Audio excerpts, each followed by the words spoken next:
Hello, my name's Laurence Lee. I am 55. I spent all my career, except for a couple of years, working in broadcast news, or BBC television, and then Sky News, and Al Jazeera television as well, in kind of 10-year blocks, more or less. I did that for about 30 years. I was very lucky. I worked all over the world. And I gave up my career as a broadcaster during the pandemic, actually, because I really wanted to do some stuff with kids who had trouble broadcasting themselves, really, and had confidence issues, because I did too. And so, the last 3 years I've been trying to work with schools, helping kids how to speak, because I kind of thought to myself, well, if I was a broadcaster, then I ought to be able to teach kids how to broadcast themselves. Do you know what I mean? So yeah, that's me.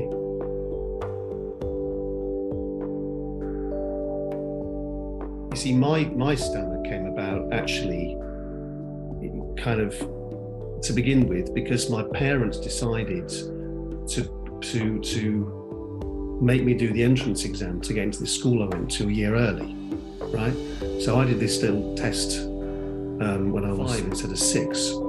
And I passed, and the head teacher said, well, why don't you just put him in the school now? And they said, okay, and I didn't know, because I was 5. And what happened immediately was that I was quite shy, and I was much smaller than everybody else, because, boys grow kind of really quickly. And so because I was smaller, I was a bit of a target, I think. To be honest with you, we were doing, it was an English class, and they were going around the class reading, everyone had to stand up and read a paragraph out of Dick Whittington or something, and they started over there, and I was over here, and I was looking at the clock, and I just, something had sort of gone in my head, and I was looking at the clock, and I thought, I'm not going to be able to say anything. Actually, if it gets to me, I'm not going to be able to speak at all. And, it got to me, and I stood up, and I went, look like that, and the teacher thought I was taking the mickey, and all the kids thought, I don't know what they thought I was doing. So the whole class erupted, and I was in tears, and I got taken to the head teacher, and then it all came out, because I hadn't told the parents about it really, and what was happening, and nobody knew, and I was just by myself in this little kind of isolated little bubble that I was in. And so I had to have speech therapy for ages. Actually, I did okay in school. I did a degree in classics, actually. And then went from there into work experience at the BBC. So that was how it went. But all my life, when I feel like when I feel intimidated by somebody, I think, or when I feel someone is threatening me, I can feel it start to stick again here, and it never really leaves you, to be honest.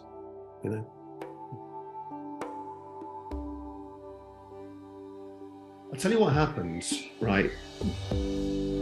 I found, even when I was, kind of was okay, and I was on the telly, and I was, because I did 24 hours and live TV for most of it at Sky News and Al Jazeera. So I was on the telly literally every hour when there's a big story going on, for sort of 12 or 15 hours a day sometimes. And some of it was in really difficult places. I worked for a long time in Jerusalem, and I worked in Iraq, and, into Libya, and, all kinds of funny places. And a lot of it was not only dangerous, it was absolutely exhausting as well. And what I found was that towards the end of the day, particularly when I got really tired, I'd stand there like a sort of a light or something. I'd been up since 6, and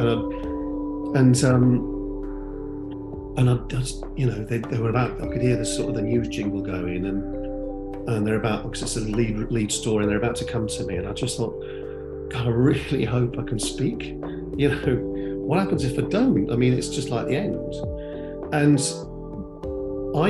I'll tell you one thing that absolutely really helped me, like, so much, was quite by accident. I mean, and I was still quite young when I watched it, just by accident on the telly, I think on the BBC, there was a documentary, and it was about a group of men who all autism. They took them all off to see this woman who was an opera singing trainer in like Vienna, I think. I can't remember exactly where it was. And so she says, okay, so tell me what your name is. And they're like, you know, my name is Brian, and they can't do it. And then she said to them, all right, well, now I want you to sing your name. Because when you sing, you can't breathe in and sing at the same time, can you? And this is what I realized. You can only sing while you're breathing out. And if you make yourself push the air down, and with these guys go like, my name is Brian. And so this is my big trick. This is my big secret that I never told anybody was, you know, and this is a really good thing, even if you haven't got a stammer, if you've got to give a speech or something, you know, and you think like your voice is up here somewhere and you get stuck. When the news jingle goes and the presenter says, okay, well, you know, it's been another really difficult day in Jerusalem and there's been a whatever else. And, you know, joining us now is Laurence Lee. I know, Laurence, what's the latest? Which is kind of standard kind of presenter intro. When they say, Laurence, what's the latest? At that point, I will have taken in a massive deep breath. And then I won't start talking until I start breathing out. And I can literally find myself like pushing my stomach out as far as it'll go and pushing the air down to my stomach.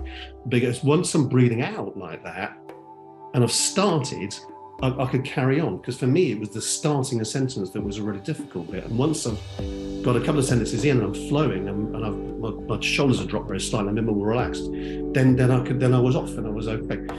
And so it just became a whole really conscious breathing technique that I had to do literally every single time I did a live broadcast. And I don't know how many thousands and thousands and thousands I did all through my career, but I just had to concentrate on it every single time I did it. And I had a few incidents where I kind of got stuck sometimes, but I just found a way around it somehow. But I don't think anybody ever would have known what was actually going on in my head, or whatever else. And, you know, joining us now is Laurence Lee. I know, Laurence, what's the latest? Which is kind of standard kind of presenter intro. When they say, Laurence, what's the latest? At that point, I will have taken in a massive deep breath. And then I won't start talking until I start breathing out. And I can literally find myself like pushing my stomach out as far as it'll go and pushing the air down to my stomach. Because once I'm breathing out like that, and I've started, I could carry on. Because for me, it was the starting a sentence that was a really difficult bit. And once I've got a couple of sentences in and I'm flowing and my shoulders are dropped very slightly, I'm a bit more relaxed, then I was off and I was okay. And so it just became a whole really conscious breathing technique that I had to do literally every single time I did a live broadcast. And I don't know how many thousands and thousands and thousands I did all through my career, but I just had to concentrate on it every single time I did it. And I had a few incidents where I kind of got stuck sometimes, but I just found a way around it somehow. But I don't think anybody ever would have known what was actually going on in my head. I think one of the things that I found most rewarding from it was when I had the facility to concentrate on issues and sort of topics rather than individual stories and individual things that have happened, but topics which I felt really strongly about. So when I was at Al Jazeera, it coincided with the Arab Spring and the war in Syria and this incredible movement of people from the Middle East trying to get refuge in Europe, and you know, and for me to be able to sort of highlight people's stories, you know, and a lot of them they really wanted to talk to you about this stuff, you know. I mean, if anybody is watching this and was interested in going into a career in journalism, I would honestly say, just do the stuff that's really important, you know, not just like. Look, there's 2 cars that crashed down the road. Anybody can do that. You can see it on Twitter. Do the stuff that matters and is really important. And, you know, in terms of sort of public service almost, that was the biggest highlight for me, I think, was being able to do things like that, I would say. Thing in my head, I'd had this thing in my head for ages and ages where I thought I really want to, you know, find kids who have confidence issues, you know, or maybe really want to get a career in the media and don't know how to start. I just fancy doing some teaching. So I took redundancy during the pandemic from Al Jazeera because I just thought, well, if I don't do this now, I'm never going to do it. And I can support my wife with her career and all that stuff too. But it's also allowed me to start going into schools and to run courses for kids. I've been trying to do a couple of different things actually. Some courses are about kind of how to be a journalist, and here's how you might make a film about something, you know, which is kind of quite niche. But some schools you go to, they'll point you in the direction of kids who are interested in this in the sixth form.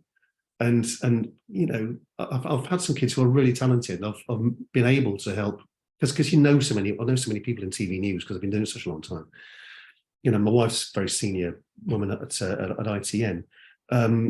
If I find someone who's really, really amazing, and I say to someone, look, can you give this kid some work experience? They're really good. Then it just opens all the doors for them.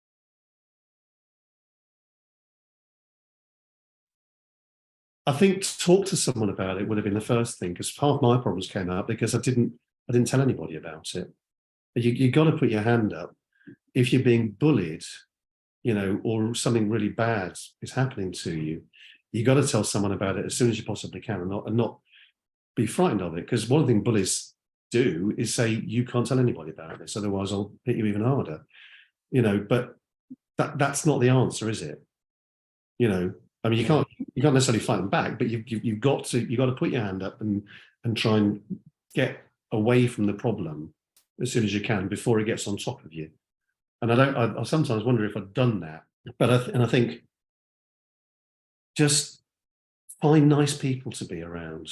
You know, ignore the bad people. Just give them the widest berth. Just find gentle, kind people who are okay. And even if you have got a stammer by this point, you know, just ignore most people, even if you only end up with one or two. You know, just find the people who are okay with you, and just build your confidence back up a little bit. Honestly, I think it's so much about confidence, isn't it, or lack of it? This thing, and once it's on top of you, it's really difficult to find a way back out of it. But it's yeah, get the bad people out of the way, I would say.